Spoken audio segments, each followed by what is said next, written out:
Shavua es la porción o la parashá de la semana. Entonces, cuando nosotros entendemos el trabajo espiritual que tenemos que hacer y lo llevamos a la práctica, que eso es lo que siempre les comento constantemente, tenemos que practicar, ¿ok? No solamente recibimos la fuerza necesaria para los desafíos de la semana, sino que también nos estamos conectando con la bendición y la luz que Hashem ha colocado en este ámbito de tiempo. Por eso hoy quiero hablarles, ¿verdad?, de ese propósito espiritual del exilio y la misión que hay oculta entre las naciones.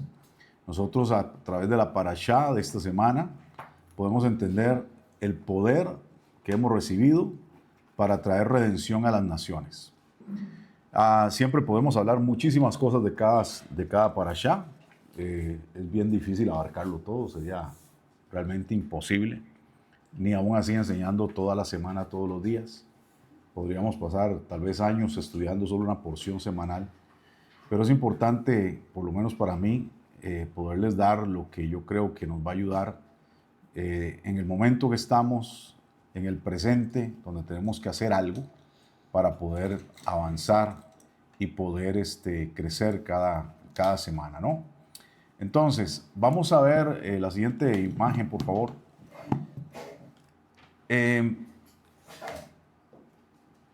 Estamos atravesando un periodo, ¿verdad?, que se llama el Bein Hametzarim. ¿Qué significa el Bein Hametzarim? Si ustedes ven la palabra Metzarim, parece mucho a la palabra Nazarita, ¿verdad? Tiene la misma raíz.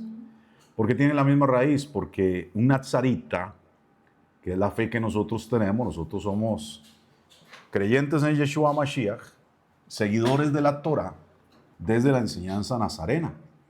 ¿Por qué? Porque Yeshua tenía ese contexto, sus seguidores también, y todos los escritores de la Brija de Shah, que eran creyentes en Yeshua, manejaban ese contexto. Ahora, Nazarita también tiene relación con Nazareo, y es cuando una persona se ajusta, ¿verdad?, y hace un camino claro de búsqueda de la Torah. Entonces, básicamente, bajo la enseñanza de Yeshua, es el que se achica o se empobrece o se separa para decir, este es el camino que voy a seguir. ¿Cómo es el camino que nos dice el maestro Yeshua, nuestro Mashiach, que tenemos que seguir? ¿Cómo es el camino? Estrecho, angosto. Es estrecho, es angosto y tiene una característica aparte de eso. No muchos quieren andar por ahí. Muy pocos son los que andan por ahí. Cuando habla de pocos, está hablando del que se empobrece. ¿De qué? Del mundo, de los placeres, y no quiere andar como todo mundo. Entonces, esa es la gran diferencia de lo que tal vez nosotros hemos visto en nuestro proceso, ¿verdad? Cuando empezamos a enseñar más de la Torah y enseñar más de las regulaciones, del camino que tiene que ser. ¿Qué hace la gente que no se quiere angostar, apocar, o no se quiere ajustar, o no se quiere estrechar? Pues simplemente dice, no, esto no es para mí, esto es muy difícil, esto es muy religioso. ¿Por qué? Porque ellos quieren estar en el sistema que yo les he dicho, de la gracia, de la misericordia, que nosotros llegamos por la gracia y la misericordia acá. Pero a partir de ahí se acabó el mundo, se acabó las cosas del ayer. ¿Cómo lo dice la enseñanza nuestra? Las cosas viejas pasaron y la gente cree que eso es lo del pecado, lo del mundo. Sí, tiene que ver con eso. Pero también que ya superé el ámbito de la gracia y la misericordia. Ahora sí, el estilo de vida que tengo que tener es un estilo de estrecharme para poder entrar por la puerta estrecha. Por eso es que los ricos no entran en el reino. No está hablando de finanzas, está hablando de la actitud espiritual que tiene la gente. Ahora, estos días que se llaman Beit Hametzarim son los días desde el 17 de Tamuz, que fue la semana pasada, hasta el Tisha B'Av. La palabra Tisha quiere decir noveno, y B'Av quiere decir en el mes de Av. Av, recuerden que la palabra Av significa algo muy hermoso. ¿Qué significa? Padre. Padre, correctamente. Entonces, cuando entramos a Tisha B'Av, entramos en el mes del Padre. ¿Qué estamos esperando que ocurra después de Tisha B'Av, del noveno de Ab? Pues que entremos en el consuelo del Padre. Eso es lo que tenemos que entender. Y estos no son, y entonces estos días, ¿verdad? Que son días calientes, como les decíamos hace días, ya lo hemos visto en las parashot. La cosa se pone caliente con Israel, caliente en el campamento, se revelan los espías, traen los exploradores, que es lo correcto realmente, traen el informe incorrecto, la gente se revela, muere Miriam, muere Aarón, se le dice a Moshe, I'm sorry, usted no va a entrar. Entonces la cosa se pone dura. Y de hecho, se cree que el Tisha B'Av, el 9 de Ab, fue el día donde el pueblo murmuró contra el Eterno después del reporte de los exploradores. Recuerden que la palabra correcta es exploradores. ¿Ok? Ahora, estos días también igual se convierten en días complicados porque el 17 de Tamuz fue cuando se rompieron las murallas de Jerusalén y el 9 de Ab se terminó destruyendo el templo, el segundo templo de Jerusalén. Entonces todo ese periodo de tiempo, ¿verdad? Fue de destrucción y de gran angustia también. Por eso se le conocen, algunos le llaman los días oscuros, pero realmente para nosotros son días no de oscuridad, sino de reflexión. Tienen que ser días de profunda introspección, ¿verdad?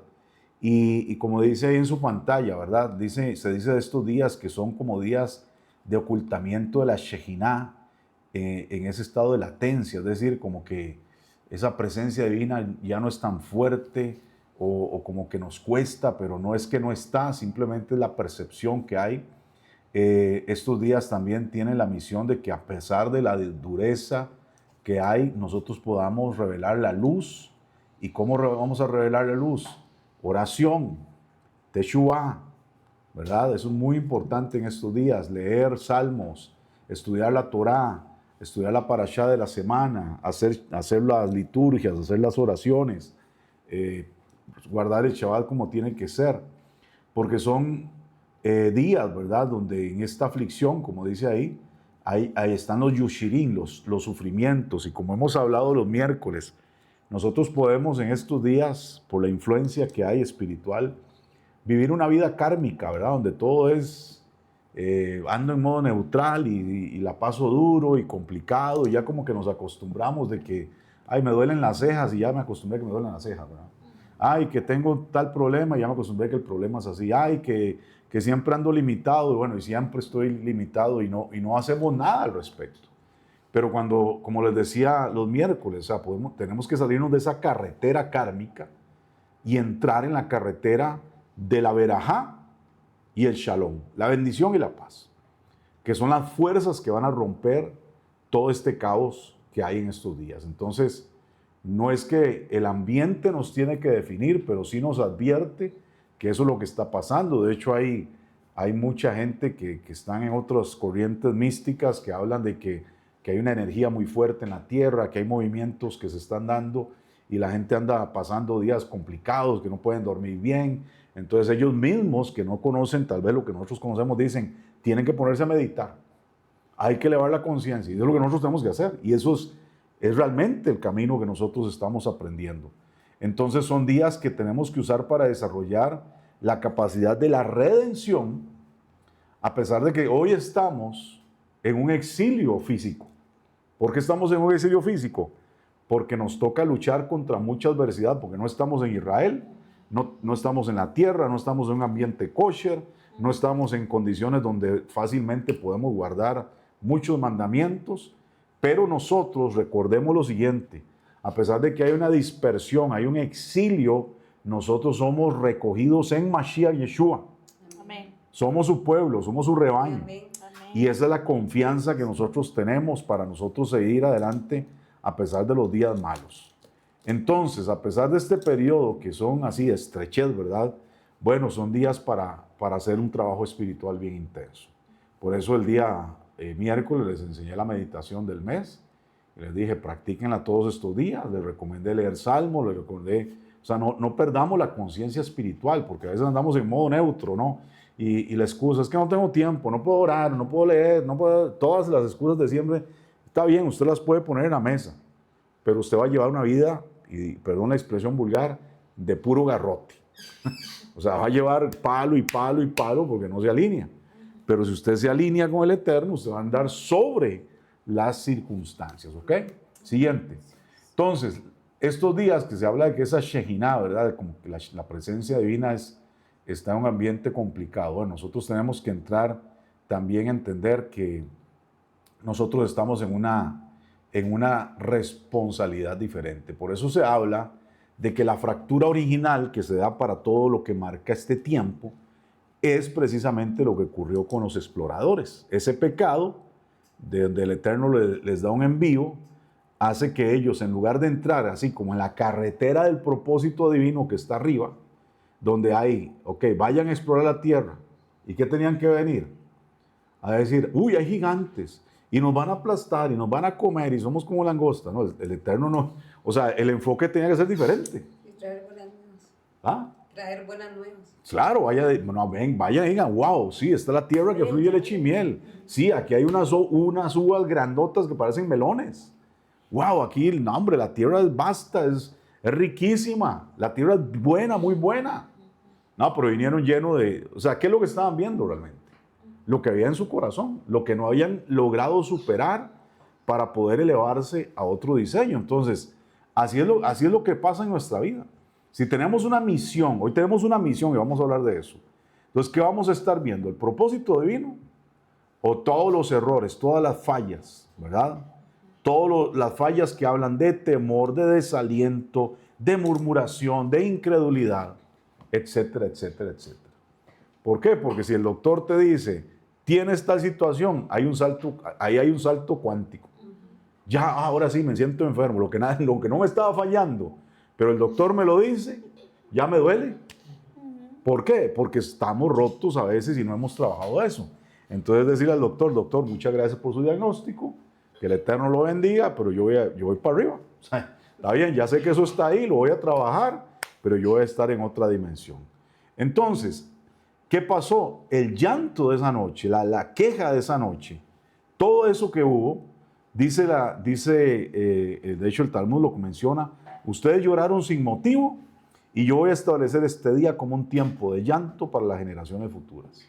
Entonces en estos días sí son un tiempo de llanto, son un tiempo de lágrimas, pero en el caso nuestro, y quiero ser claro en esto, tenemos que nosotros entenderlo como un tiempo de Teshuvah.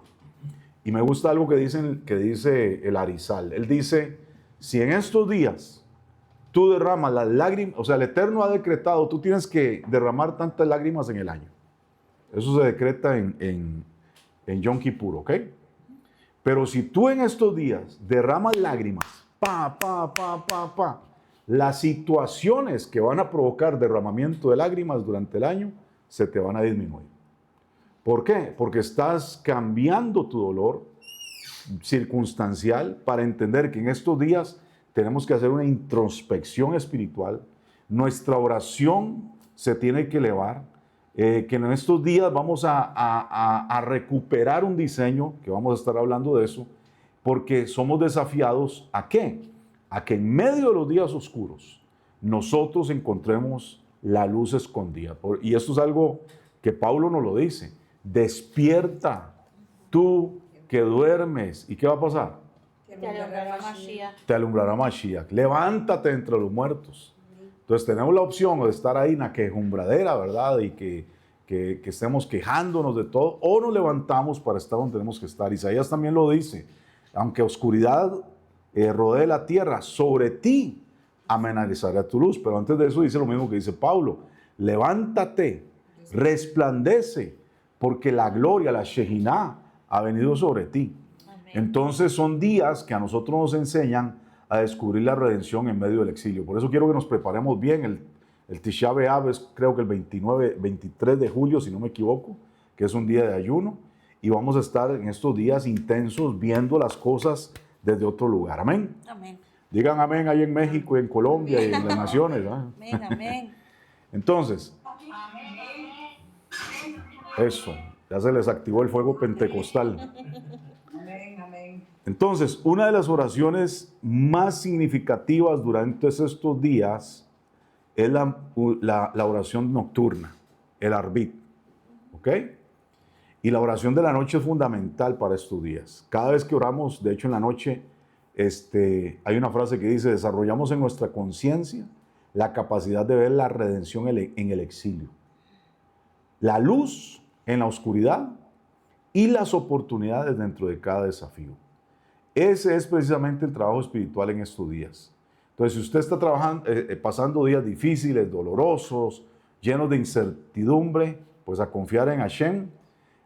Muchas veces las aflicciones o sufrimientos, que en hebreo se llaman yishurun, no llegan a destruirnos, sino que lo que están haciendo es conducirnos a nuestro tikkun, a nuestra corrección espiritual. ¿Qué les he enseñado los miércoles? ¿Qué es el tikkun? No hay significado de la palabra literal. ¿Qué es el tikkun para nosotros? Voy a hacer pregunta de examen porque ya le he preguntado varias veces.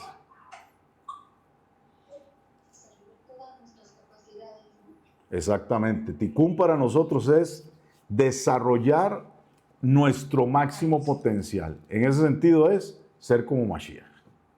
La estatura del varón perfecto. Eso es el tikkun para nosotros. Y esa es nuestra corrección espiritual. Entonces, cuando hay situaciones que parecen crisis, más bien en realidad es la puerta. Tienes un problema, tienes una complicación en lo que sea que estés haciendo. Tienes que parar y decir, ¿qué hago? ¿Me enojo también con esta gente? ¿Me meto en la situación que esta gente está?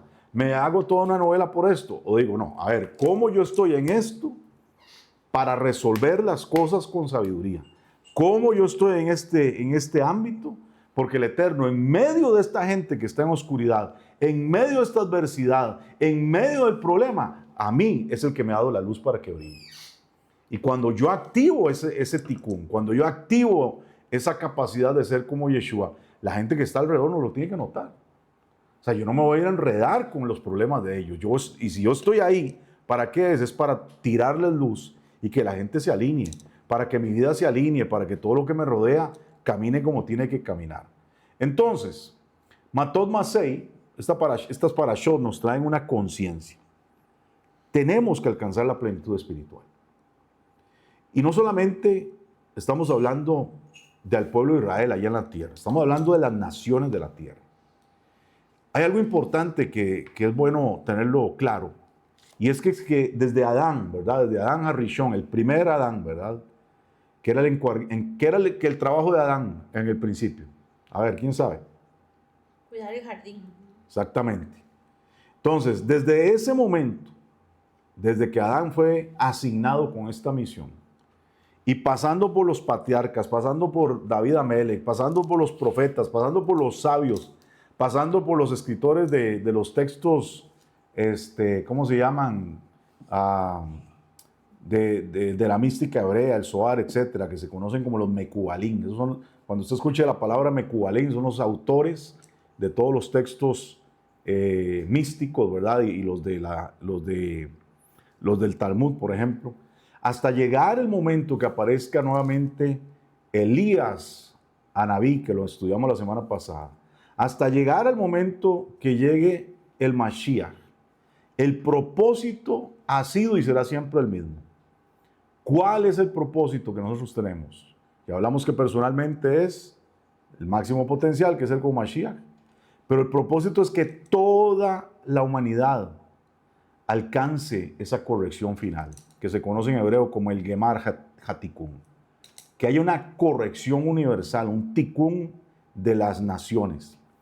El pueblo de Israel recibió la misión de custodiar y transmitir la luz que nos ayuda a ese tikkun.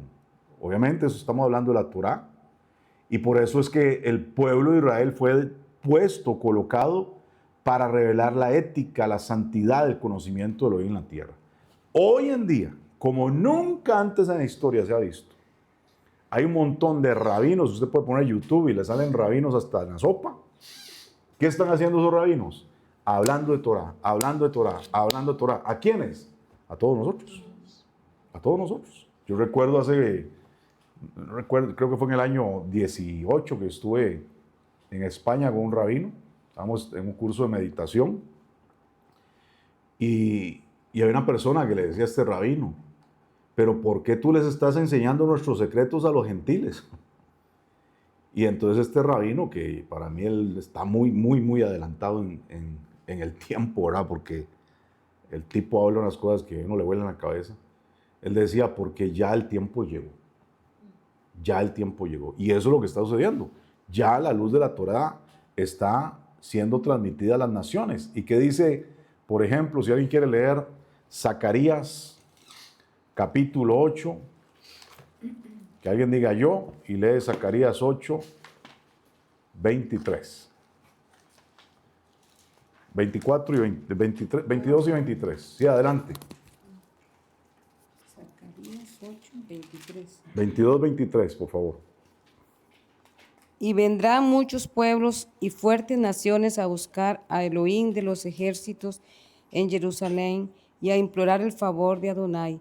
Así ha dicho Adonai de los ejércitos. En aquellos días acontecerá que 10 hombres de las naciones de toda lengua tomarán del manto a un judío, diciendo, iremos con vosotros, porque hemos oído que Elohim está con vosotros. Eso es lo que está sucediendo ahorita. En aquel tiempo, quiere decir el tiempo final, ¿verdad? De nuestra era. La gente se va a tomar de los tzitzit, ¿verdad? De un judío. Y va a decir, vamos con ustedes. Eso está pasando hoy en día. Yo sé que también esto es algo muy mesiánico porque podríamos verlo a la luz del Mashiach. Pero eso es lo que está pasando. La gente está diciendo, entendemos que es con ustedes. Entendemos que el Elohim verdadero está con ustedes. Por eso la palabra nos enseña que desde Sión saldrá Torah, ¿verdad? Que la luz del conocimiento de Hashem se va a extender desde Jerusalén a las naciones. La pregunta es, ¿y qué pasa con los que no nacimos judíos? ¿Verdad? ¿Cuál es la misión que nosotros tenemos? Nosotros tenemos una gran misión también.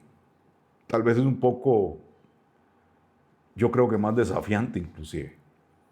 Pero cada persona que nació entre las naciones posee un propósito único dentro del plan divino. Entonces, si Hashem ha despertado en tu vida el deseo de acercarte a Él, de estudiar la Torah, de aceptar el Kabbalah hoy, que es el yugo del reino de los cielos, el yugo de Mashiach, Mashiach lo dijo, si alguno quiere venir en pos de mí, ¿qué tiene que hacer? Lléguese a sí mismo. ¿Qué más? Tome su cruz. Tome el madero y sígame. Ahí pusieron cruz, pero realmente es madero. Y podría ser el madero, sí, de donde fue crucificado, pero yo diría que es más el madero del yugo, ¿verdad? Porque él dijo, volveos a las sendas antiguas, haciendo énfasis a lo que decía el profeta. Y pregúntense, ¿dónde está el camino? Y tome mi yugo. ¿Mi yugo cómo es? Ligero. ¿La carga cómo es? Fácil. El yugo de la Torah es el yugo de Mashiach. Entonces, es el yugo del reino de los cielos también. Entonces, cuando nosotros tomamos el yugo, no es lo mismo que una persona dice, yo creí, ya soy salvo. No es lo mismo. Y yo no estoy diciendo que no sean salvos, pero no es lo mismo. No es lo mismo una persona que está ahí por la puritica gracia, ¿verdad? Que así hemos llegado nosotros hasta este punto. Pero a partir de ser un verdadero seguidor, a partir de la negación, a partir del despojarnos, a partir del estrecharnos, la cosa cambia, hay que montarse el yugo. Y ya yo no ando diciendo lo que yo quiero, ni haciendo las cosas a mi manera, es porque tengo que estar en el yugo que me guía, que es la Torah. Entonces, ahí es donde nos damos cuenta que la cosa es diferente. Yo se lo he dicho, ¿pueden comer los cristianos chicharrones? Ahí sí, coman chicharrones si quieren. Ellos no tienen el yugo puesto. Nosotros nos pusimos el yugo. Y si ahora se me ocurre ir a comer chicharrones, usted va a sentir que usted se revienta. ¿Por qué? Porque no solamente es una reacción física, es una reacción espiritual. Una reacción diferente. Y yo creo que a algunos le ha pasado, ¿no? Que por alguna razón se comieron algo ahí y le metieron el cerdo debajo del...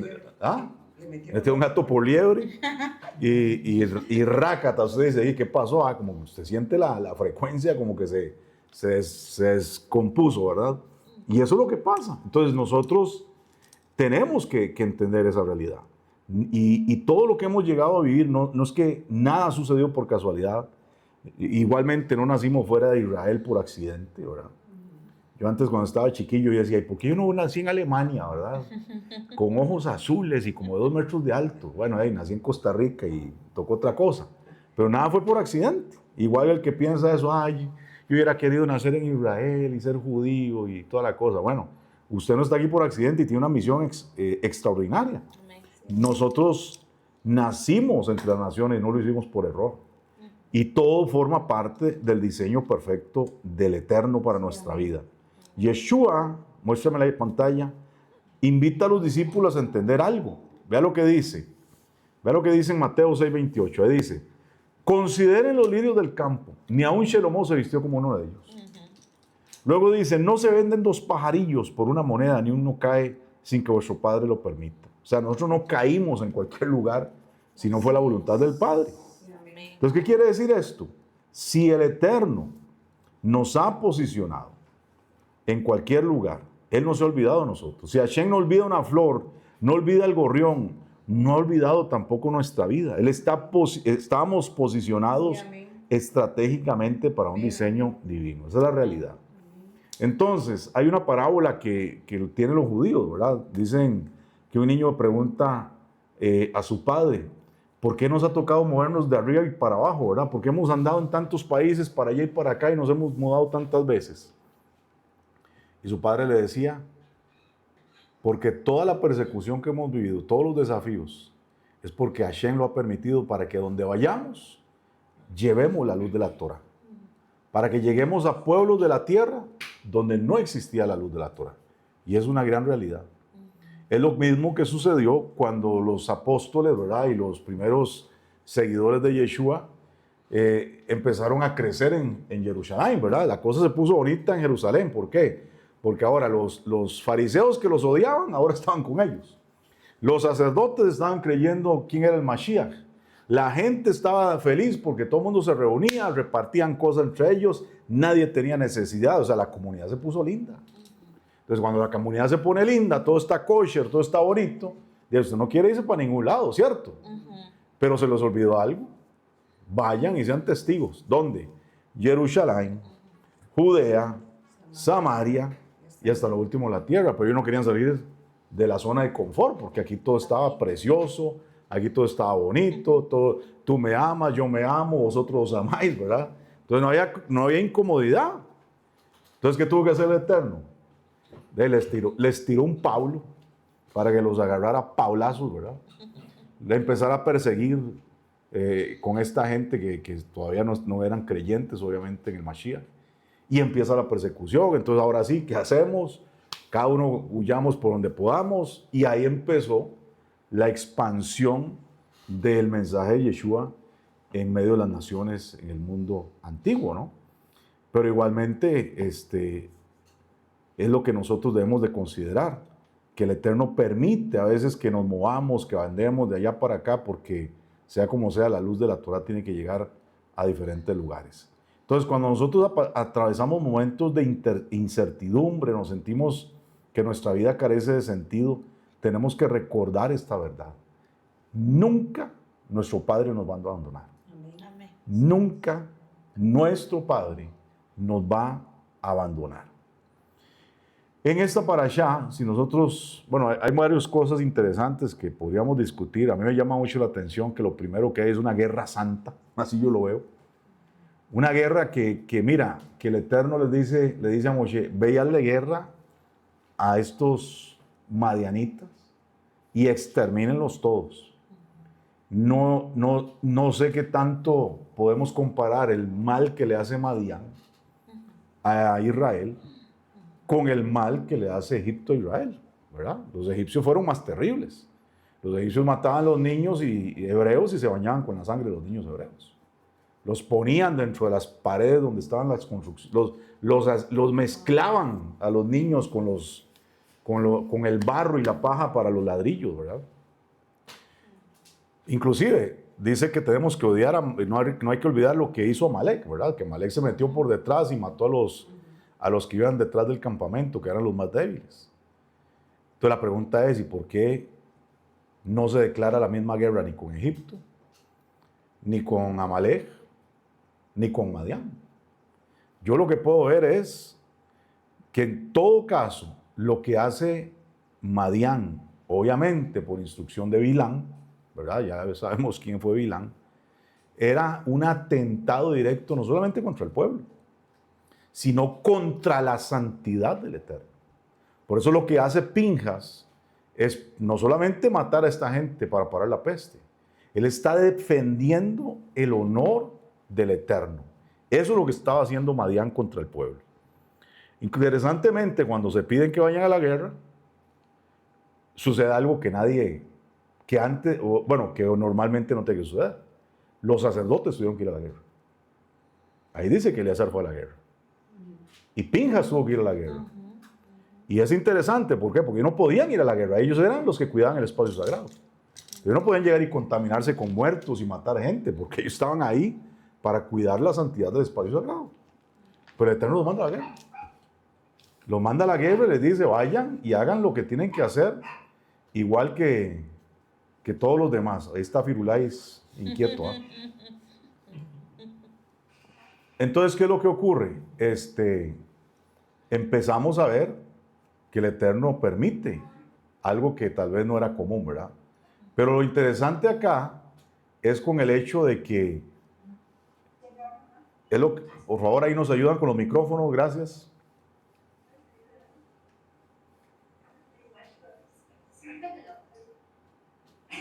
Vamos a ver.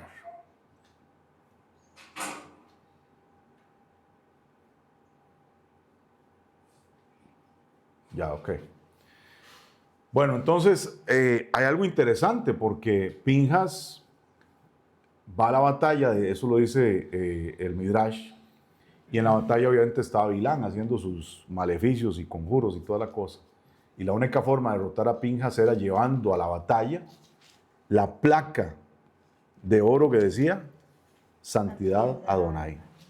Y que a través de eso fue que pudieron lograr la derrota de Bilán y por ende de Madián. Pero bueno, es muy interesante todo ese detalle, ¿verdad? Ahora, en ese momento, cuando están a punto de entrar a la tierra prometida, que se da ese momento decisivo con los exploradores, ¿verdad? Y ya sabemos todo lo que ocurre. Entonces se enseña que sí, que ese día marca diferencia y marca este ámbito de conflicto, de estrechez de la luz, como hemos dicho desde el principio. Entonces, siguiente pantalla, por favor. Nosotros vemos que también dentro de esta parashá vemos esta incursión, ¿verdad?, dentro de la tierra prometida, y que hay unas tribus que dicen, no, nosotros mejor nos quedamos aquí de este lado del Jordán, ¿verdad? Ahí pusimos un mapa que habla un poquito de lo que fue ese posicionamiento, ¿verdad? Primero, la petición que se da es que ellos dicen, permítenos establecernos acá. No deseamos recibir heredad del otro lado del Jordán. Esa zona que está ahí es lo que hoy se conoce como Transjordania, ¿verdad? Eso no le pertenece a Israel hoy en día.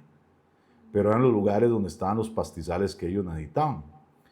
Pero en medio de todo eso está la indignación de Moshe, que les pudiese decir, pero ¿cómo es posible? Ustedes se van a quedar acá y los hermanos que tienen que ir a pelear todavía allá adentro, ¿qué van a hacer? Y bueno, se da toda esa conversación que ya leímos. Pero ellos hacen un compromiso. Ellos dicen, nosotros vamos a cruzar y vamos a permanecer hasta que la tierra sea conquistada. Nosotros solamente así vamos a regresar. Y como que, bueno, todo se da en el contexto de que Hashem dice, está bien, háganlo de esa manera, les da esa oportunidad.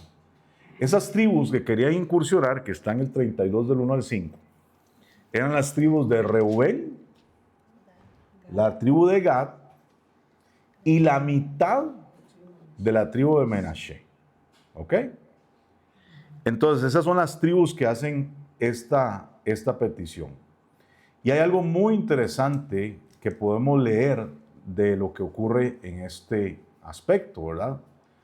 Porque estas dos tribus y la media, 2 tribus y media, son una imagen profética de quienes sirven a Adonai desde fuera de la tierra de Israel. Y es importante esto para entender la misión que nosotros tenemos. Vamos a poner la siguiente pantalla.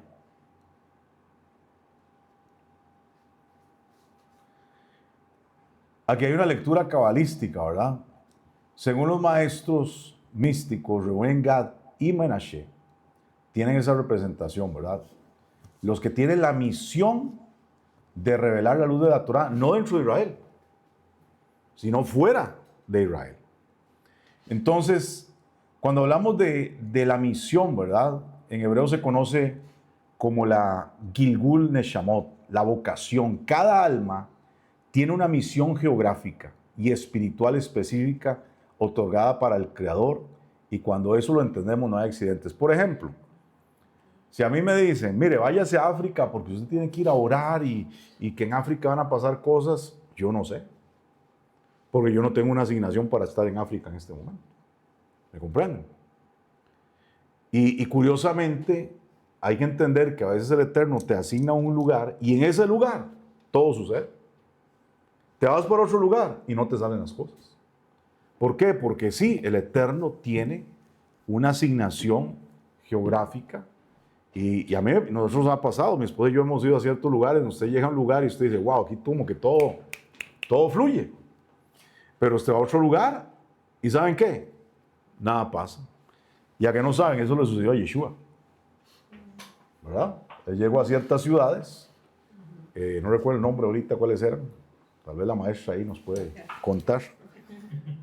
Pero él llega a esas ciudades y dice que en esas ciudades no pudo hacer ni un solo milagro. Corazín y ¿cuál era?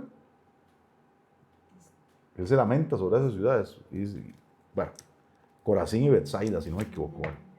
La cosa es que él no puede hacer ni una sola señal en ese lugar.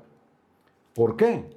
Porque ahí no había una respuesta, un nivel de emuná. La gente estaba en otro canal. Entonces nada sucedió. Y eso es una muestra de que hay una ubicación geográfica muchas veces para que las cosas puedan suceder, ¿verdad? Eso nos habla de lo que dice en el segundo punto, el Roshen, la huella, la marca indeleble de la revelación del Sinaí. Hay un eco interno que despierta al escuchar la voz de la Torá, y cuando entendemos eso, nosotros decimos, wow, este camino me resulta familiar. Por eso es que hoy tal vez nosotros no estamos en la tierra de Israel. Tal vez esa no fue la asignación del Eterno para nosotros nacer en Israel. ¿Ok? Y tal vez no sea la asignación en este momento que nos vayamos a ir a Israel. ¿Verdad? Algunos dirían, ay, qué lindo irse a ir a Israel. Sí, sería muy bonito, pero tal vez no es la asignación que tenemos hoy acá. Pero sin embargo, tenemos una huella. Por eso es que estando allá en Tangamandapio viviendo, hay alguien que dice, wow, qué lindo, escuché un canto hebreo y me sacudió. Yo tengo un amigo que fue misionero, un conocido, que yo siendo niño recuerdo que él se fue de misionero para España. Y hace como 3 años me llama por teléfono. Yo tenía años de no saber nada de esa persona. Es más, ni me acordaba, que no estaba en mi radar de vida, ¿no? Y me llama y me dice, hola, soy fulano de tal. Y cuando me dijo, soy fulano de tal, inmediatamente me acordé de la niñez y todo lo que lo conocí en ese tiempo. Y le digo, pero ¿y cómo así? ¿Qué estás haciendo? Me dice, mira, es que yo estaba en España no sé cuántos años, allá nacieron sus hijos y todo. Y ahora se vino para Costa Rica, pero dice que estando en España de misionero, un misionero cristiano obviamente, dice que un día sacó un cassette que alguien le regaló, que no sé dónde lo sacó, lo pone a escuchar y era pura música hebrea. Y dice, mira, yo no sé ni qué decía ese cassette, pero yo caí al piso llorando. Yo sentía que algo me sacudía. A partir de ese momento, digo, tengo que aprender hebreo, tengo que buscar, algo me está pasando. Y bueno, encontró a un rabino que es judío, que lo conocemos también. Él es creyente en Yeshua. Y le empezó a hablar, Y bueno, él lo sacudió todos sus conceptos teológicos cristianos. Y bueno,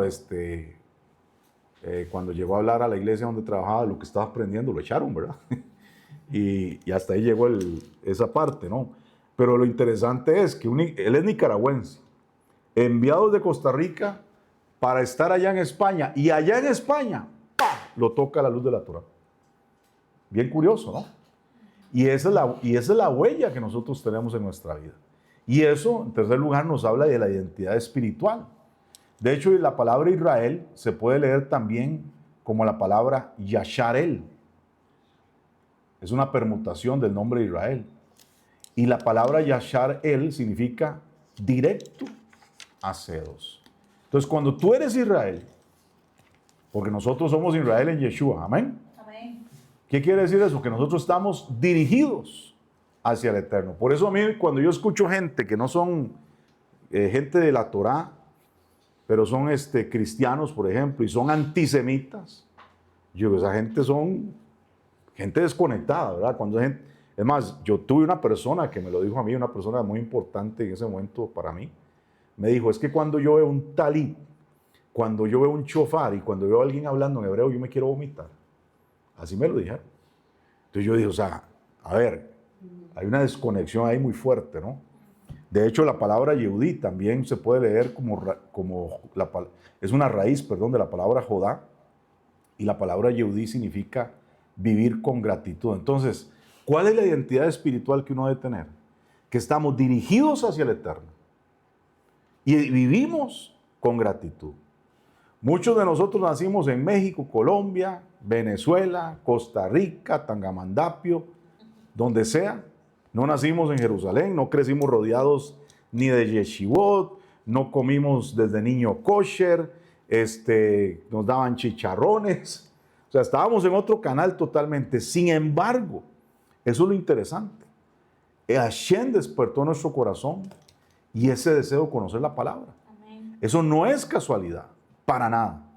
¿Por qué? Porque cuando se siente este llamado profundo hacia la Torah, ese despertar es parte del propósito del Eterno que ha sido sembrado en nuestra alma. ¿Cuándo nosotros nos imaginamos que estaremos en estas cosas? Pregúntale a Normita acá, que Normita, yo creo que le cambiaba pañales a mis hijos y hasta a mí, ¿verdad?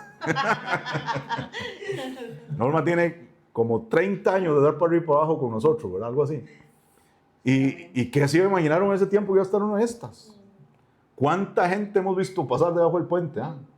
¿Cuántos procesos, cuántos cambios para llegar a este momento donde decimos, Padre, ¿y todo eso que pasó qué? Interesante. Pero la realidad es que ese llamado, o sea, uno no puede cambiar. Uno dice hoy en día, yo no me puedo volver a una iglesia de miles de personas más. Yo no me puedo volver a esos... Ya no puedo. ¿Por qué? Porque ahora uno está en un camino que está así, bien complicado, bien estrecho. Pero uno dice, eso es lo que me da paz. Eso es lo que le da confort a mi alma. Ese es el camino que el Eterno nos llamó a vivir.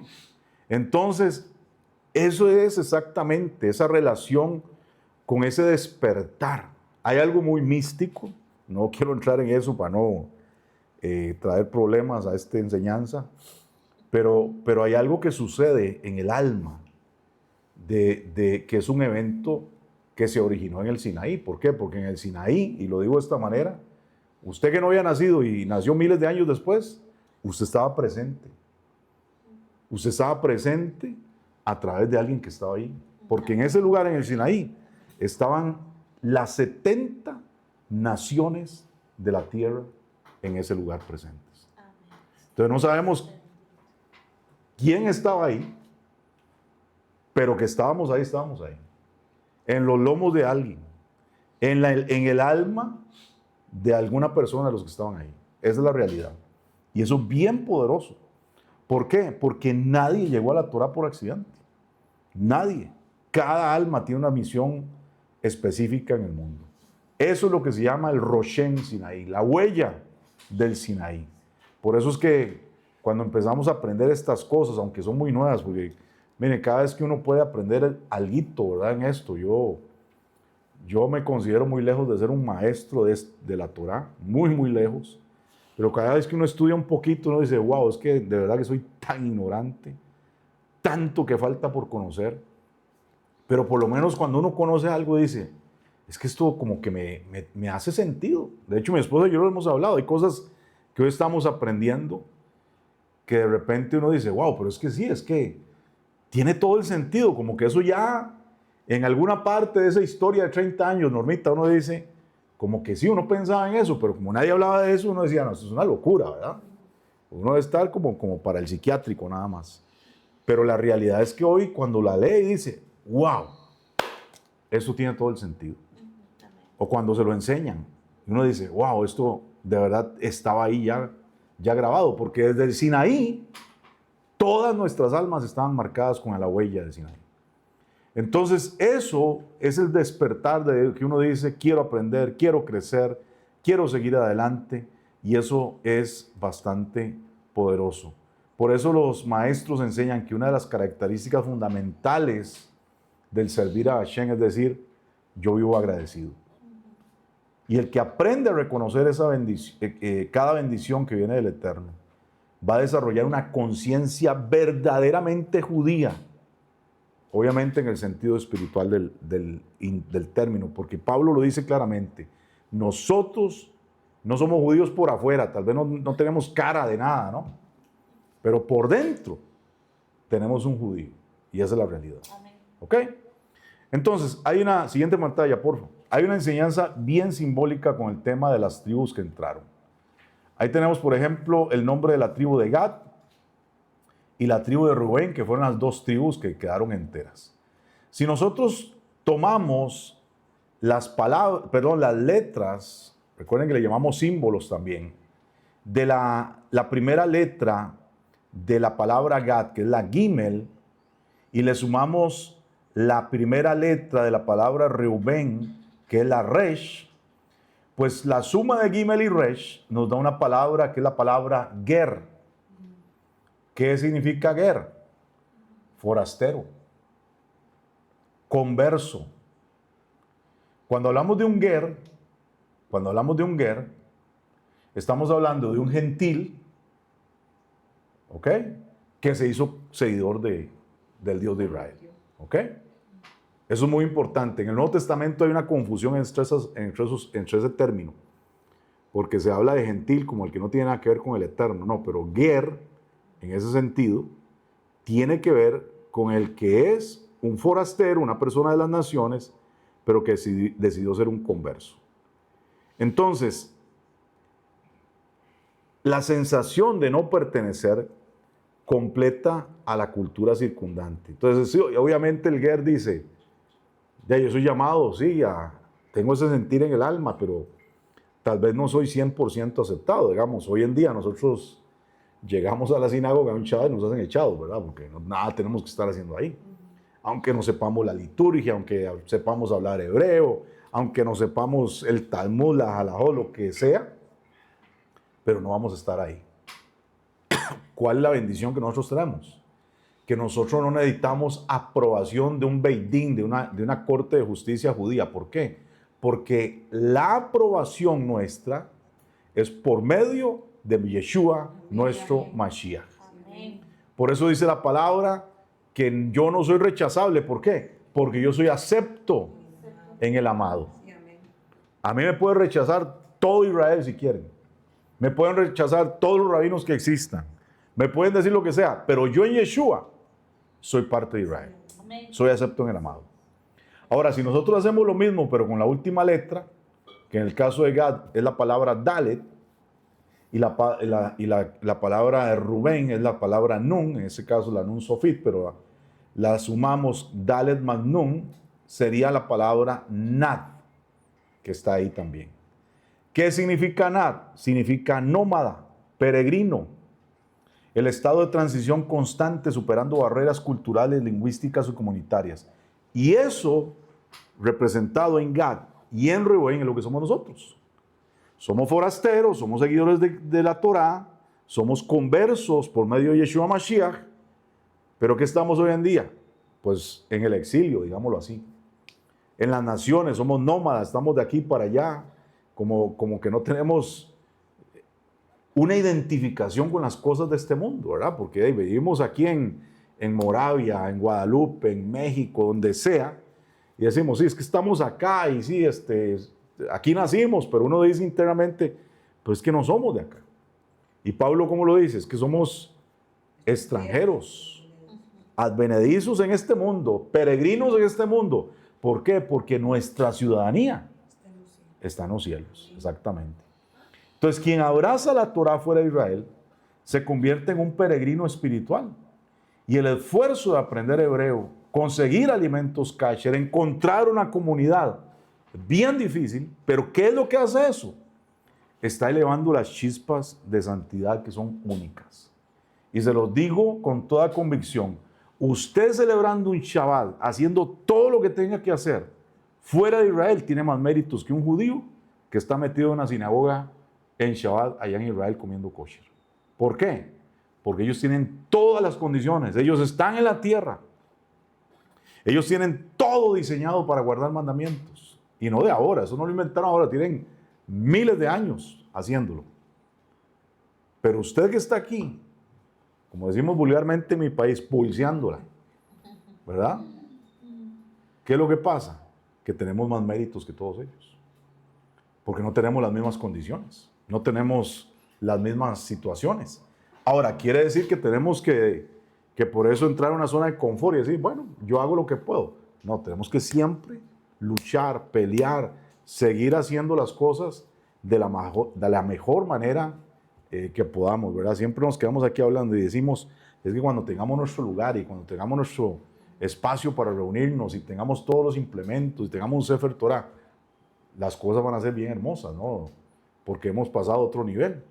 Pero no quiere decir que porque ahora no lo tenemos, entonces nos quedamos en la zona de confort y decimos, no, hasta que las cosas se den, entonces las hacemos como son. Ahora, obviamente, cuando nos acercamos a la Torá, vamos a tener esa sensación de no pertenecer completamente a ningún lugar. ¿Por qué? Porque ya no vivimos como antes, no nos sentimos plenamente integrados a una comunidad como lo decíamos antes. Hay un sentido como que sí, que hay una peregrinación espiritual y decimos, bueno, es que, ¿qué hago? Ya no soy ni cristiano, pues tampoco soy judío, ¿dónde estoy, verdad? Es un sentimiento, ¿cierto? Y yo creo que algunos se pueden identificar con eso. Y hay muchos quienes abrazan una vida de Torah y conocen eso. Si alguien levantó la mano. No, yo nada más quería hacer un aporte que escuché a un rabino español la semana pasada que decía que si un gentil incircunciso, usó esas palabras, se acerca y empieza a estudiar Torah, él dijo, es considerado un sádic inmediatamente, porque tiene más méritos que nosotros que hemos crecido con la Torah desde día uno. Totalmente de acuerdo, así es. Ahora, no, que no tenemos que caerse en el engaño de lo que les dicen los judíos a los que quieren guardar Torah. Le dicen, no, entonces hazte noájida. Porque el noajismo es un invento judío para los gentiles. Y en el noajismo no le dicen a un gentil, no, usted no tiene que guardar Shabbat, por ejemplo. O usted no tiene que comer kosher. Entonces, como te la pongo ahí suavecita para que no molestes, ¿no? Pero sí, yo creo que el que lo dijo podría ser Chapán, ¿no? Si no me equivoco. No, Okay. es otro, pero él cree, él es rabino, es judío, él cree que ya llegó el tiempo de que hay que abrirse a todo el mundo, porque él dice que en el Sinaí había, se me fue la palabra, los que salieron con él y se me fue. Las 70 naciones. Los que salieron con ellos, que no eran judíos, ¿cómo era que les decían? Los Erev Rav. Los Erev Rav estaban ahí con un propósito también, entre otras cosas, y era que la Torah se le entregaba a todos. Amén. No solo a los judíos.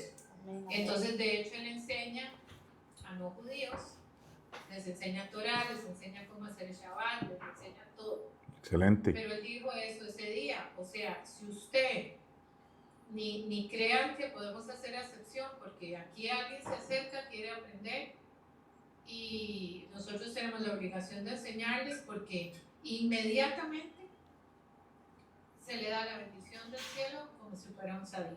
que nosotros no tenemos porque el mismo mérito porque nacimos en esa escuela. Así es. Entonces es tomado como un sádico. Sí, está bien conectado este rabino. Muchos rabinos no tienen ese pensamiento porque son muy cerrados en algunos temas. Sobre todo yo, los rabinos latinoamericanos, digamos. Muchos de ellos son más complicados en ese sentido, ¿verdad? Como tal vez porque Latinoamérica ha tenido tanto contexto religioso católico. Pero yo creo que sí, que ellos van a tener que en algún momento abrirse, ¿verdad? De hecho hay una profecía que dice, ¿y estos quiénes son, verdad? Y Yeshua lo dijo, en el reino muchos hijos van a ser quitados. Y el Eterno va a traer del oriente, del occidente, hijos de Abraham y los sentará ahí a la mesa con el Padre.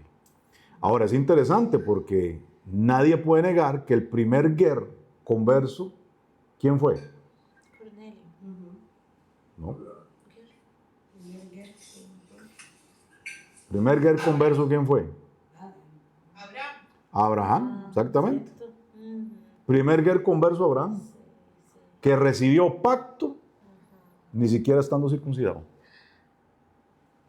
Así es, recibió pacto sin estar circuncidado. Eso es bien interesante.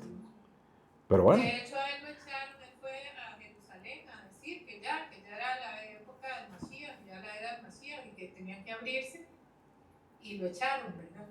sí, sí, sí. Pero esa es la realidad, eso es lo que tiene que suceder. Así es. Excelente. Entonces, obviamente, todos nosotros estamos en ese esfuerzo, ¿verdad? De acceder a lo que podamos, ¿verdad? Y nos va a tocar un camino por ahí. Pero es importante. Ahora, de esas dos tribus también hablamos de que entró la media ¿de cuál tribu? Exactamente. Entonces, ¿por qué solamente la mitad de Menashe hizo lo mismo? ¿Por qué no fue la media tribu de Gad o la media tribu de Rubén? ¿Por qué precisamente Menashe?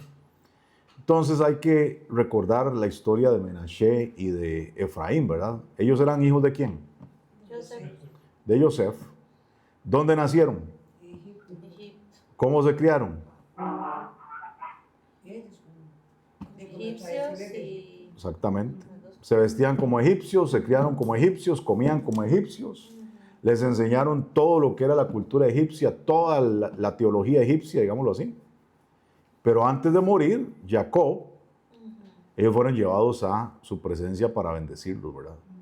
Pero recuerden la escena, ¿verdad? José los coloca, a Menashe del brazo derecho, a Efraín al izquierdo, les dice que los bendiga, Jacob cruza los brazos, ¿verdad?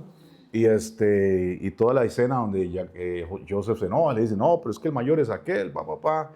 Y entonces se le dice, sí, eso no fue un error mío, o sea, esto es una profecía, ¿no?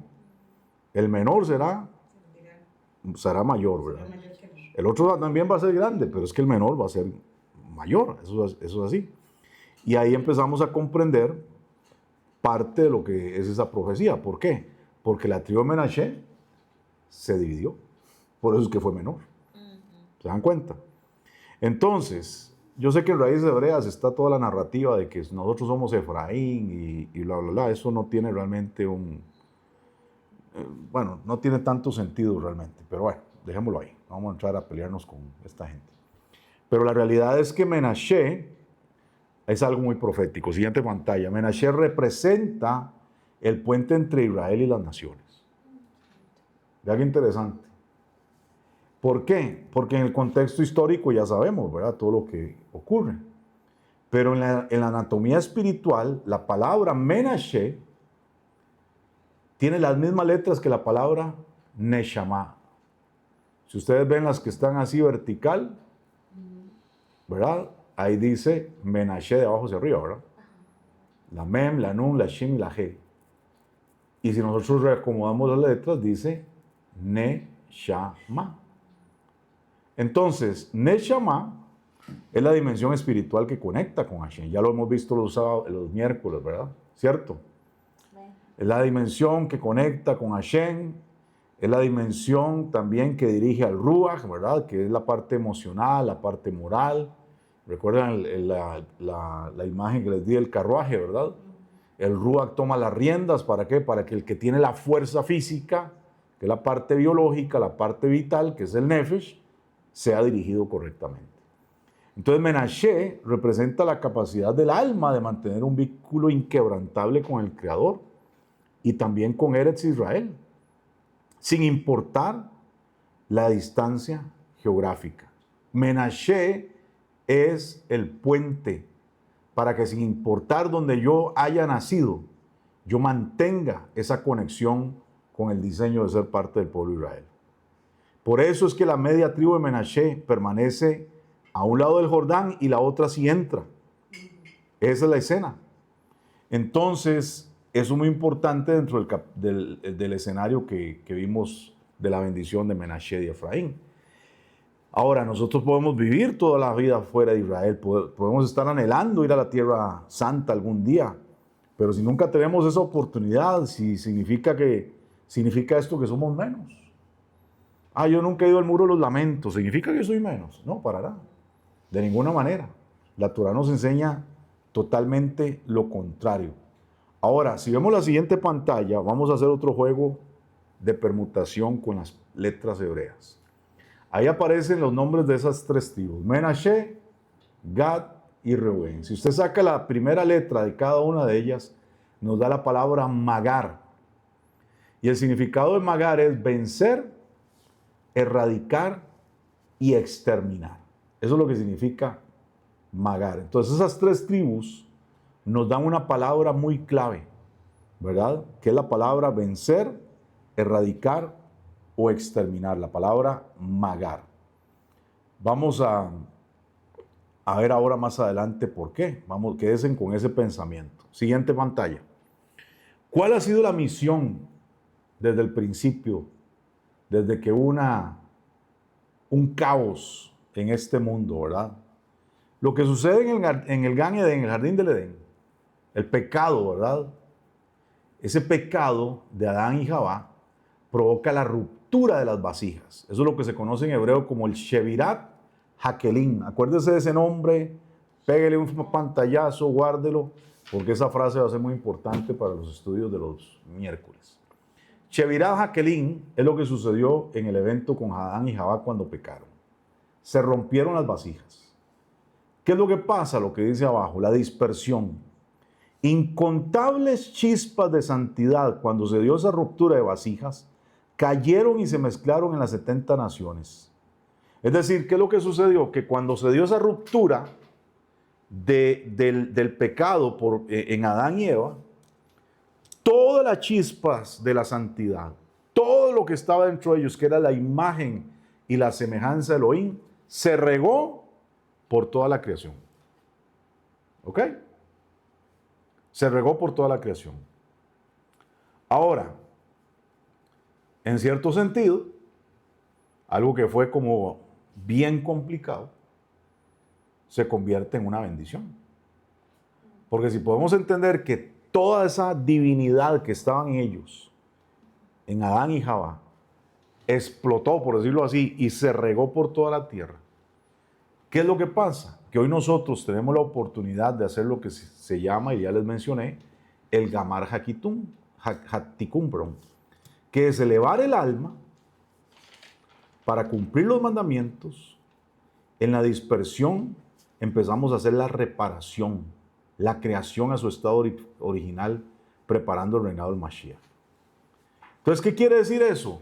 Que nosotros en medio de esta oscuridad, en medio de este caos aparente, en medio de este reguero de almas por la faz de la tierra, por decirlo así, cuando nosotros guardamos la Torá, cuando nosotros guardamos mandamientos, cuando nosotros guardamos el Shabbat, cuando nosotros guardamos las fiestas, cuando hacemos nuestro Shaharit, nuestro Minjá, nuestro Arbit, cuando estamos buscando el Eterno, ¿qué estamos haciendo? Estamos recuperando esas chispas para que se vuelvan a conectar. Por eso es que nosotros nos despertamos entre los muertos. ¿Y qué pasa? Nos alumbra el Mashiach. Porque ¿cuál es la meta de esa recuperación? Pues que venga el reino de Mashiach. Los judíos siempre dicen algo que a mí me llama mucho la atención. El día que todas las almas judías del mundo celebren 2 Shabbatot seguidos, pero como tiene que ser, el Mashiach aparece. El Mashiach viene. Entonces, ¿qué tenemos que hacer?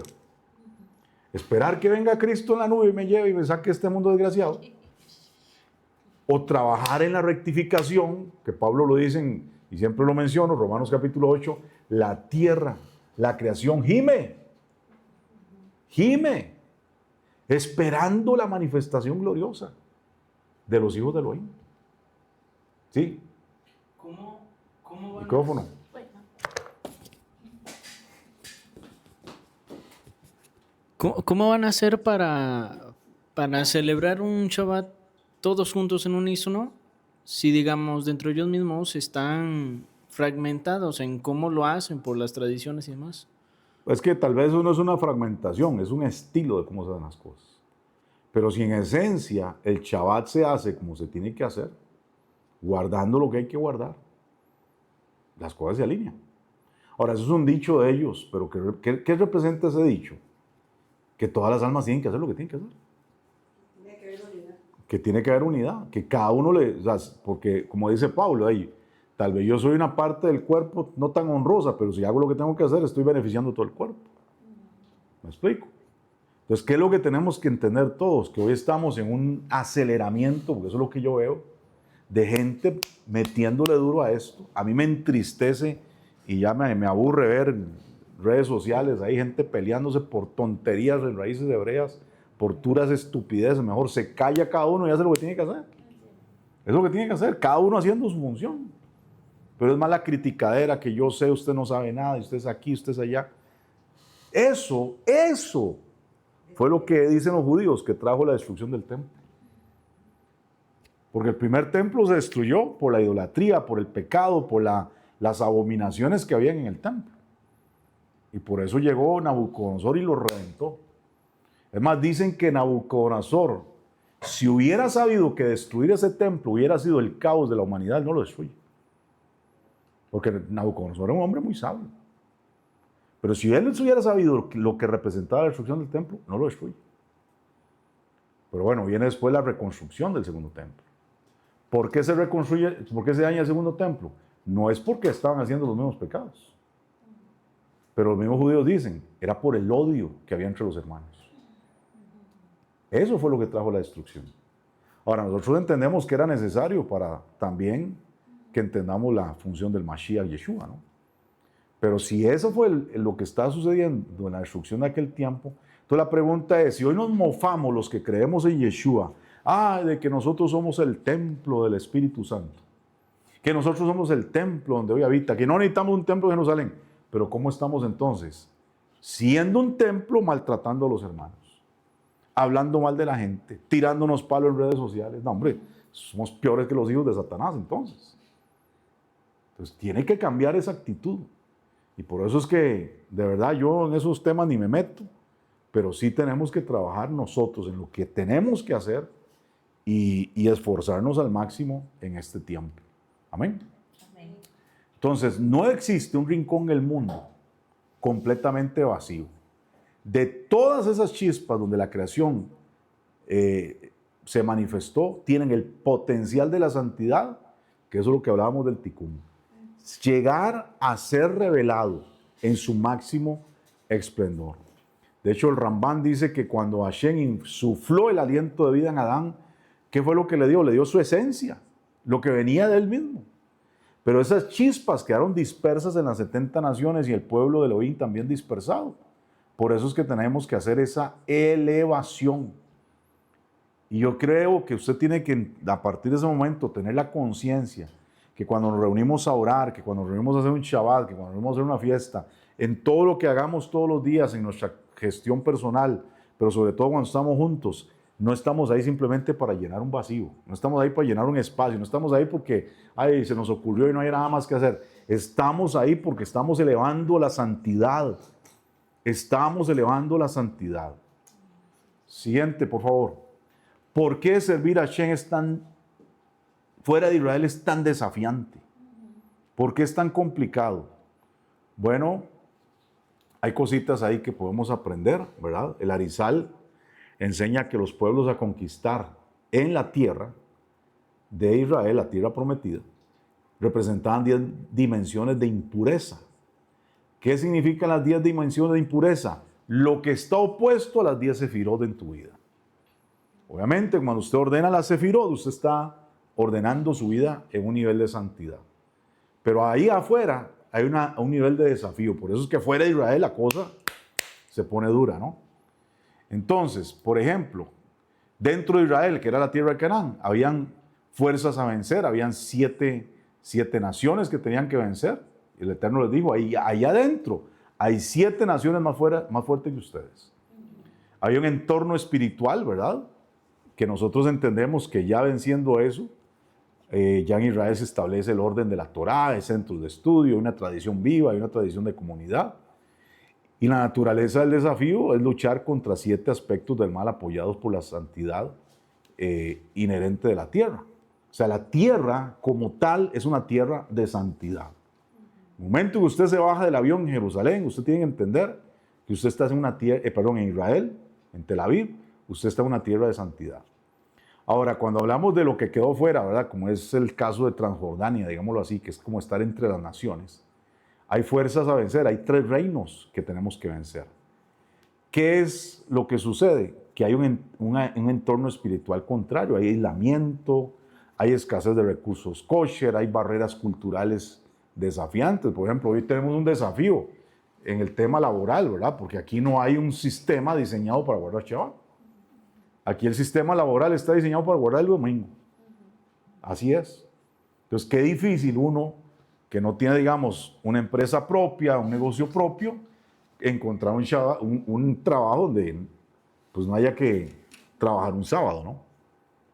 Entonces nosotros tenemos que enfrentar las 3 fuerzas más alejadas de la santidad que están en total oscuridad, que son esas que hemos mencionado. Entonces servir a Hashem en el exilio es infinitamente más exigente y por ello cada misbah realizada, cada mandamiento que se realiza en la oscuridad revela la luz y un mérito extraordinario. ¿Ok? Yo sé que hoy la tenemos tal vez muy desafiante, pero yo sé que la recompensa del Eterno será grande en nuestros días. Amén. Amén. Entonces, por eso es que les repito, siempre, cada vez que hacemos algo y nos esforzamos, hay un mérito extraordinario. Siguiente, por favor. Entonces, el verdadero cambio que tiene que haber de prioridades. Las tribus primero dijeron, queremos hacer corrales para el ganado y luego ciudades para los hijos, pero Moshe les cambia el orden y les dice, primero construyan ciudades para sus niños y después piensen en los animales. Entonces, es un cambio de mentalidad en qué, en el orden natural, ¿verdad?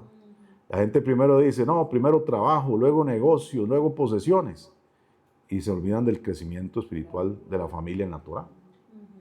Y siempre es así, porque ahí no hay tiempo, ¿verdad? Entonces nuestra escala de valores gira alrededor de lo visible, ¿verdad? Pero el orden redimido es la mentalidad de la Torah. Relación con Hashem, familia, estudio, luego el trabajo, posesiones, tienen su lugar, pero no el principal. El verdadero patrimonio es la luz revelada por Hashem donde quiera que nosotros vivamos. Bueno, entonces, ahí hay una gran enseñanza para entender que hay un tesoro que tenemos que cuidar siempre, ¿verdad? Siguiente, por favor. Menashe representa poner un pie en Israel y otro en las naciones, ¿verdad? ¿Por qué la mitad de Menashe permaneció entre la tierra prometida y la otra mitad quedó fuera del Jardín? Siempre que una persona viva lejos de la tierra de Israel, nunca queda desconectada de ella. Siempre existe un vínculo espiritual con la tierra santa, la Eretz HaKodesh.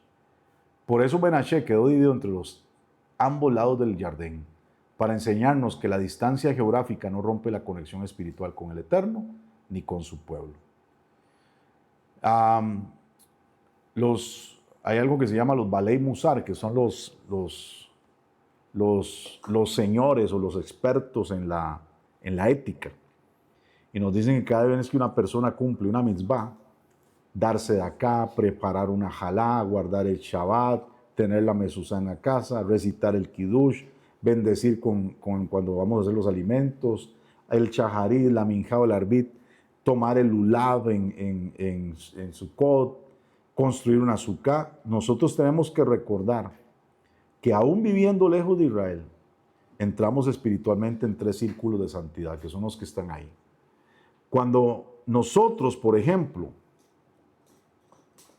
hacemos el shaharit o hacemos el minjá, como lo hacemos ahora, antes de hacer la midá, ustedes se dan cuenta que dice que hay que hacer 3 pasos para atrás y luego 3 pasos para adelante. ¿Por qué? Porque el primer paso significa espiritualmente que yo estoy poniendo un pie en Israel, en la tierra. El segundo paso significa que yo estoy entrando a la ciudad de Jerusalén. Y el tercer paso significa que yo estoy entrando al templo, al Beit HaMikdash. Por eso es que hacemos 3 pasos en la minjá, por ejemplo, cuando lo hicimos ahora en Shabbat. Entonces tiene que entrar en la conciencia de que en el momento que usted está haciendo la midá, usted está conectándose con la tierra de la santidad, con la ciudad de la santidad y con el espacio más santo que existe sobre la faz de la tierra, que es el Beit HaMikdash. ¿Ok? También sucede que después nosotros hacemos 3 pasos hacia atrás. ¿Ustedes lo vieron? ¿Cuándo hacemos los 3 pasos hacia atrás? En el Oseh Shalom.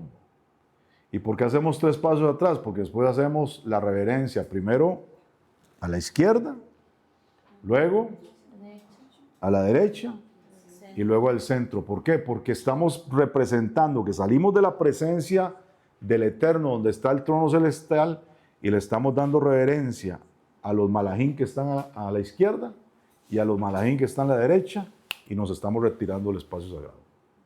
La midá, por eso en la midá usted no puede estar, ay, que voy para el baño, ay, que voy a ir a sacar el perro, ay, que se me olvidó que puse café. La midá es el momento de mayor santidad en toda la liturgia. Y por eso hay que respetarla tanto. Por eso siempre decimos en la midá, ahora sí póngase de pie, porque estamos entrando en el espacio sagrado. Y si nosotros tenemos esa conciencia, entonces vamos a tener esa conexión que estamos hablando acá. Entonces, aunque físicamente estemos lejos, nuestro corazón se presenta delante del Eterno como si estuviéramos ahí. La intención de tu corazón, en ese sentido, va a acompañar el movimiento del cuerpo. Por eso es que cuando oramos, metemos toda la kavaná, toda la intención, no solamente usamos la boca, sino que metemos nuestro cuerpo para que todo esté conectado. Porque vea qué importante lo que dice esta pantalla que está ahí. El altar de la boca y el poder de la palabra. ¿Cuál es el altar que tenemos hoy en día en ausencia del altar que tiene que estar en el Beit HaMikdash? Es nuestra boca. Nuestra boca tiene piedras, igual que el Beit HaMikdash. ¿Cuáles son las piedras? Nuestros dientes. ¿Ok? Y cuando nosotros estamos poniendo sacrificio, que es el korbanot, es el arrepentimiento, el estudio, la oración sincera, y eso lo dice el Salmo 51, 17. Los korbanot, los sacrificios agradables a Elohim, ¿qué son? Espíritu quebrantado. Entonces, si usted llega a hacer shaharit y decir, ay, qué sueño, ay, sí, ahí están repitiendo, yo estoy repitiendo, ay, sí, qué duchas, mejor, amado, ni se meta a hacerlo, mejor. Ni se meta a hacerlo. O si usted va a estar ahí haciendo el desayuno y un montón de cosas mientras hace shaharit, bueno, mejor ni lo haga. Hágalo usted solo, aparte. Hágalo usted solo, aparte, cuando realmente quiera hacerlo con integridad. Pero no haga del shaharit o la minjá o el arvid un caos en su vida. ¿Por qué? Porque tenemos que hacer las cosas en orden. ¿Ok? Vea lo que dice al principio, hablando de los votos, en el 32. Todo lo que salga de su boca, ¿qué tiene que hacer? Cumplirlo.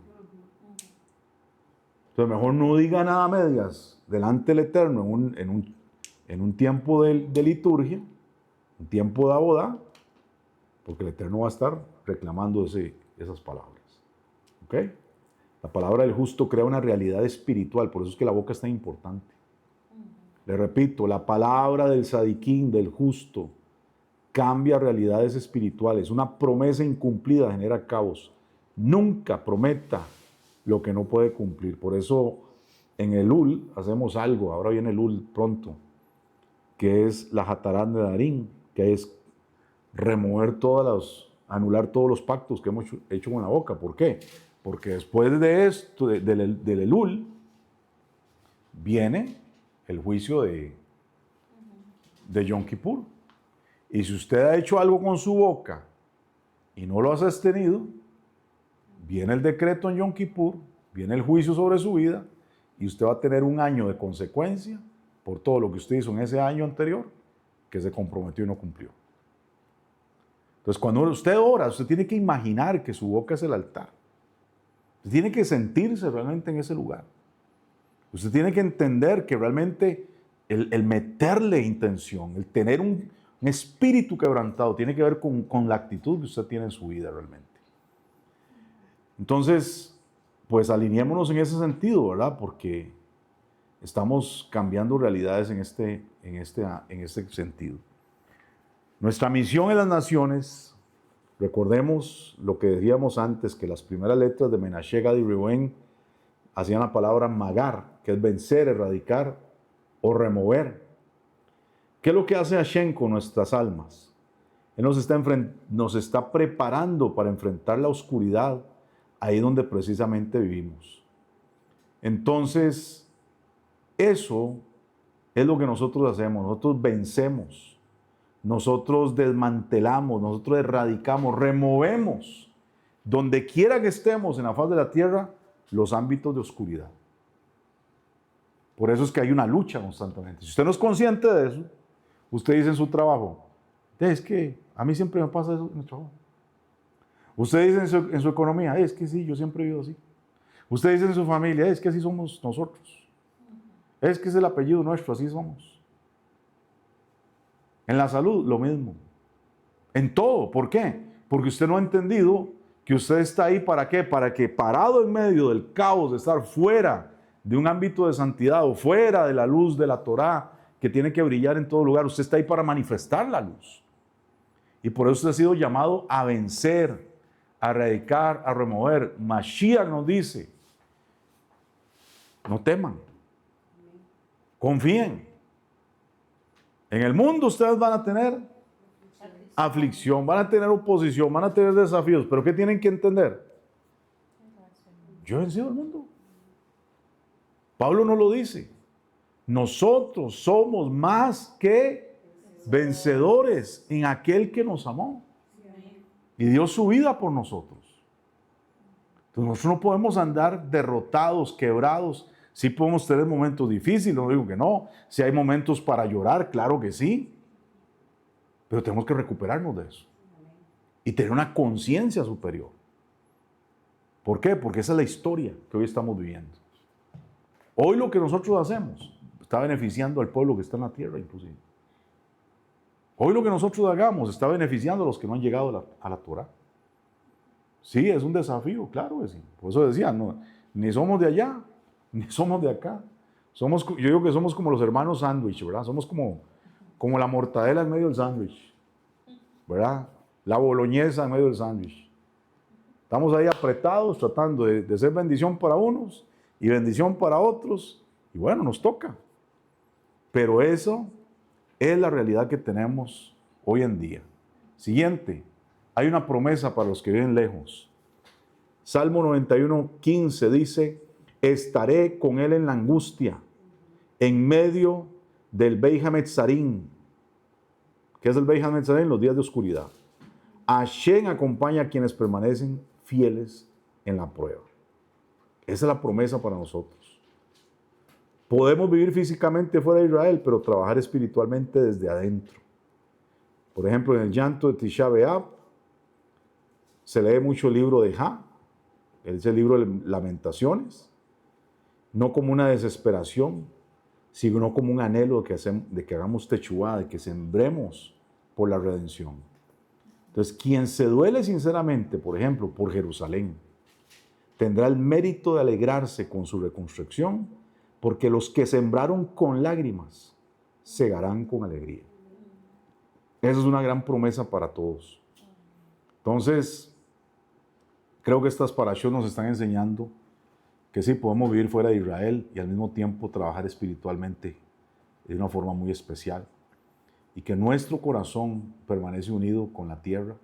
Nuestra oración llega hasta el santo templo hoy día en los cielos. Nuestras misbot están haciendo redención.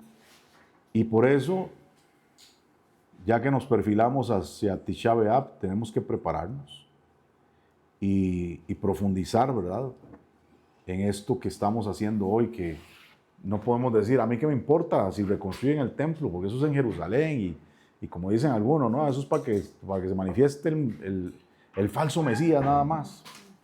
No podemos tener esa mentalidad, tenemos que dolernos por lo que pasa en la tierra. A mí me duele mucho cuando oigo, están atacando a Israel, que cayó un misil, todo, o sea, uno tiene que tener identidad con el pueblo. Entonces, ese llanto tiene que ser un llanto de identificación, no de desesperación, tiene que ser de arrepentimiento, de dolernos con los que se duelen.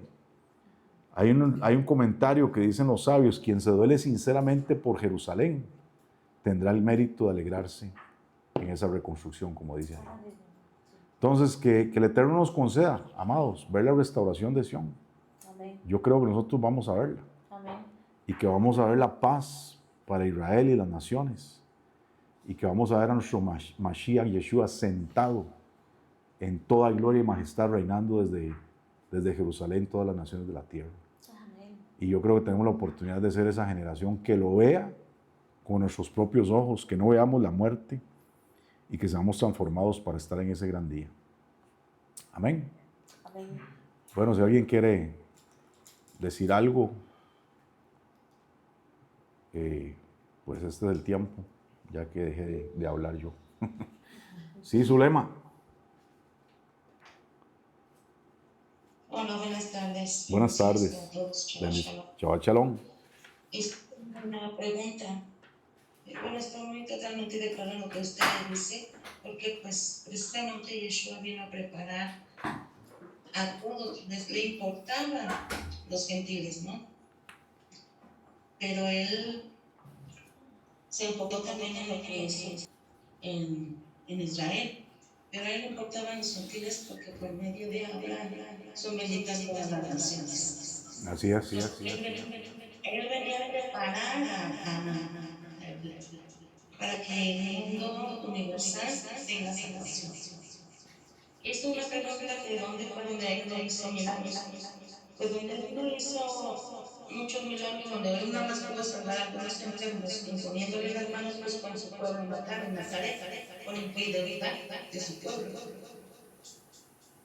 Es el que dice en la Biblia, lo dice en Marcos 6, 5 y lo dice también en Mateo 13, 58.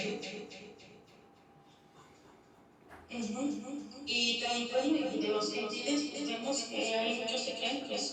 Cuando el gobierno con esa ventana, lo vemos en Juan 4, también con el centurión que hizo milagros para ellos, ¿no? Entonces, pues, yo no les doy las gracias, es lo que quise aportar. Sí, no, lo único que nos queda a nosotros es enfocarse en sus defectos, en sus mandamientos, la obediencia, sobre todo la obediencia es la que nos lleva a un acercamiento, como dice usted, a tener méritos, ¿no? A lograr estos méritos. Porque pues a veces tenemos mucho conocimiento. Él también le dijo a su pueblo, mi pueblo me honra de boca, pero tu corazón está lejos de mí, ¿no? Entonces, pues, gracias, nada más esa era mi aportación. Muchas gracias, Zulema. ¿Alguien más?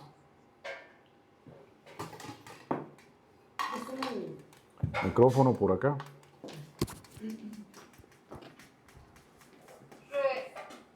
Disculpe, solo le quiero preguntar, ¿puede grabar esta enseñanza? Sí, siempre quedan. Sí, ahí siempre la sube Jacob a YouTube. Muchas gracias. Con mucho gusto. Amén, amén, amén, amén. Roe, que aquí cuando uno ve lo que Moshe les está haciendo la advertencia, en el número 32, menciona mucho cuando dice, y todos vosotros pasaréis armados. Lo dice varias veces porque cómo indica él, ¿verdad? Cómo tenemos que pasar, ¿verdad? Cómo tenemos que estar armados, ¿verdad? Que las armas de nuestra guerra no son carnales sino poderosas. Y esa instrucción me llama la atención porque lo dice varias veces, pasaréis armados para estar preparados para la guerra. Siempre, diariamente tenemos esa guerra y que tenemos que usar esas armas. Y la observación que le dice a ellos, ¿verdad? Cuando dice que cuando vayan a heredar la tierra, que tienen que echar a los moradores y para que habiten en ella, porque las he dado para vuestra propiedad. Entonces ya el Eterno les había dado eso. Claro. Dice, y si no echares a los moradores del país de delante de vosotros, sucederá que los que dejaréis de ellos serán por aguijones Claro. en vuestros ojos y por espinas en vuestros costados, y os afligirán sobre la tierra en que vosotros habitáis. Y ese es el problema que hay hoy en día en Israel. Que ellos, el Eterno les dio la oportunidad de retornar después de todo lo que pasó en Europa, ¿verdad? Etcétera. Y Él les da la oportunidad de levantar un Estado, pero el Estado se vuelve más político que realmente alineado a la Torá, ¿no? Entonces los ataca la Liga Árabe, los ataca Egipto, los atacan los enemigos, y ellos van a la guerra de una forma sobrenatural. O sea, si usted lee las historias de toda la guerra de Yom Kippur, la guerra de 7 días, todas estas guerras, ¿no? Y usted ve las cosas sobrenaturales que hizo un país que estaba apenas empezando a existir, con un puñado de gente, y cómo sometieron a todos sus enemigos. Pero después empieza la parte política. No, mira, que devolvámosle la tierra, porque pobrecitos, y para que no crean que somos malos y que no sé qué. Y esa es la narrativa, ¿no? Y lamentablemente, hoy las espinas están alrededor de ellos, ¿verdad? Y ese es el problema que existe. Entonces, hasta que no exista un gobierno que deje de ser guiado por la política internacional, sino guiado por el Eterno, las cosas no van a cambiar, ¿verdad? Entonces, por eso es que van y atacan a Irán o atacan no están atacando precisamente a esos países, atacan a sus enemigos que están ahí, ¿verdad? Que son los grupos proxies del terrorismo y todo. Y bueno, les están dando, ya los tienen sometidos, y de repente, no, que mira, que Estados Unidos, que la lleves tranquilo, que no te metas tanto, que siempre es el mismo problema. Entonces, ¿quién es el Dios de Israel? ¿Estados Unidos o Trump? ¿O es realmente el Dios que les dice, hagan lo que tienen que hacer porque esto es de ustedes? Entonces sí empieza la narrativa, ¿no? Que son el genocidio y que toda la historia. Pero vean lo que pasa en el Antiguo Testamento. O sea, cómo el Eterno dice, vayan ahí y arrasen con todos los madianitas. No dejen a nadie. ¿Por qué? Porque la realidad es que esa gente se va a volver un problema después. Siempre sucede así.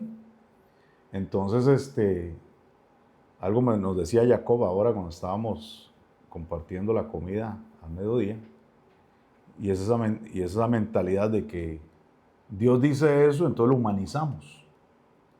Ay, no, Dios es malo porque pide sangre y que maten gente. Es que Dios no es humano. Dios es soberano. ¿Comprenden? Y cuando le dice a su pueblo, hagan esto, es porque Él sabe que el problema que se les va a hacer después. Y siempre ha sido ese problema, ¿verdad? Entonces, si bien es cierto, la guerra puede ser muy atroz y trae daños bien complicados y colaterales, pues la realidad es que el problema ese siempre ha sido con Israel, en el Israel moderno, ¿verdad? Y bueno, siempre, ¿no? Que han dejado que tratar de hacer pactos y alianzas con pueblos enemigos que que nosotros lo vemos. O sea, no hay odio más grande por Israel en el mundo o en otras naciones, ¿verdad? O sea, no hay otra nación tan odiada como Israel. ¿Por qué? Porque es algo espiritual. Detrás de todo eso hay algo espiritual. Usted no puede decir que hay un odio así para X país, porque no lo existe. No lo existe en ninguna parte del mundo. Entonces, al final es una guerra que es espiritual, pero que se pelea también en lo físico, ¿verdad? Esa es la realidad. Por eso es que cuando pelean contra Madián, les mencionaba ahora, ahí estaba Bilán. O sea, haciendo algo espiritual para que en lo físico ganara Madián. Pero ellos tuvieron que apelar a lo espiritual para vencer lo espiritual de los madianitas y derrotarlos en lo físico. Eso es así. Entonces, al final, de ahí esto es como de no acabar y creo que se va a resolver hasta que Mashiach se manifieste, ¿verdad? Pero es un tema donde nosotros, como tú dices, nos toca hacer nuestra batalla espiritual, que nuestra batalla espiritual no es irse a agarrar con demonios, pero es vivir en la santidad que tenemos que vivir, donde la oscuridad no tenga que prevalecer. Que ese es el problema, o sea que si usted no vive en santidad, usted permite la oscuridad. Y si permite la oscuridad, pues los espíritus contrarios van a operar cuando hay oscuridad. No es que ellos traen la oscuridad, ¿me comprendes? Ellos actúan donde hay oscuridad. ¿Y qué es la oscuridad? La ignorancia de la Torá, la ignorancia de la verdad, el no vivir en los preceptos, mandamientos, estatutos del Eterno. Y ahí es donde empieza el caos. Entonces nuestro trabajo es estar en ese nivel donde la luz que nosotros tenemos, que entendemos que Yeshua nos ha dado, la podamos manifestar a pesar de la adversidad que pueda existir. Ese es el trabajo. Y la batalla es, si en medio de todo este caos yo voy a ser diferente. Yo no voy a vivir como ellos. En medio de toda esta generación yo voy a ser diferente. Yo no voy a permitir que mi familia, mi casa sean igual que todos ellos. Voy a estar diferente. Ese es el